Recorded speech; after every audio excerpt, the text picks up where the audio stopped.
নবীদের মূল কাজ ছিল চারটা। কয়টা? এক নম্বরে ছিল দাওয়াত। এক নম্বরে কি ছিল? চরমোনাইতে দাওয়াত আছে না নাই? দাওয়াত না পাইলে আপনারা আজকে আইছেন কেমনে? কথা কয় না। দাওয়াত না পাইয়া আইছেন, না পাইয়া আইছেন দাওয়াত।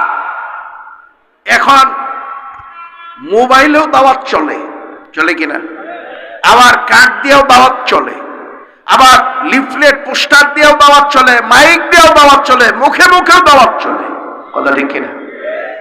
এক একজনে এক এক ভাবে দাওয়াত পাই আসছেন। এক নম্বরে দাওয়াত, চরমোনাই পীর সাহেবের দাওয়াত দেওয়ার পদ্ধতি যদি বয়ান করতে যাই, কমপক্ষে আধা ঘন্টা থেকে 40 মিনিট লাগবে। নবী আলাইহিস সালাতু ওয়াস সালাম রাষ্ট্র ক্ষমতায় যারা ছিল, রাজা বাদশা থেকে নিয়ে একেবারে চৌকিদার পর্যন্ত সবার কাছে দ্বীনের দাওয়াত পৌঁছেছেন। কথা ঠিক কিনা? চরমোনাই পীর সাহেবও এই দেশের প্রধানমন্ত্রী থেকে চৌকিদার পর্যন্ত প্রত্যেকটা সেক্টরে দাওয়াত পৌঁছানোর চেষ্টা করতেছে। কি করতেছে না? অস্বীকার করতে পারবেন কেউ? চরমোনাই পীর সাহেবের কাছে দাওয়াত দেওয়ার যেই যতগুলা পদ্ধতি আছে, অন্যরা এতগুলা পদ্ধতি ব্যবহারই করে না। সাধারণ মানুষদেরকে দাওয়াত দেওয়ার জন্য বাংলাদেশ মুজাহিদ কমিটি, এটা মসজিদ ভিত্তিক দাওয়াতি কার্যক্রম চলে, ঠিক কিনা?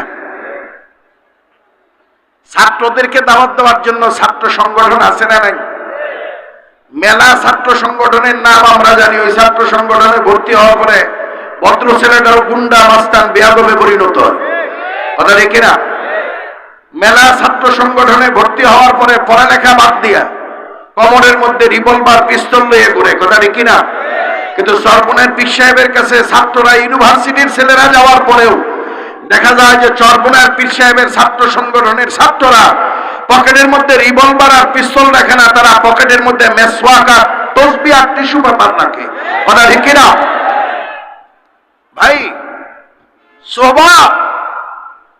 সোহবত আমার কাছে আসবেন, এসে পিস্তল নিয়ে ভালাবেন, আবার উনার কাছে যাবেন, ওনার কাছে যে আপনি তসবিহ ধরে ভালাবেন। বুঝেন নাই আপনার বিষয়? সোহবতের পাওয়ার বড় মারাত্মক।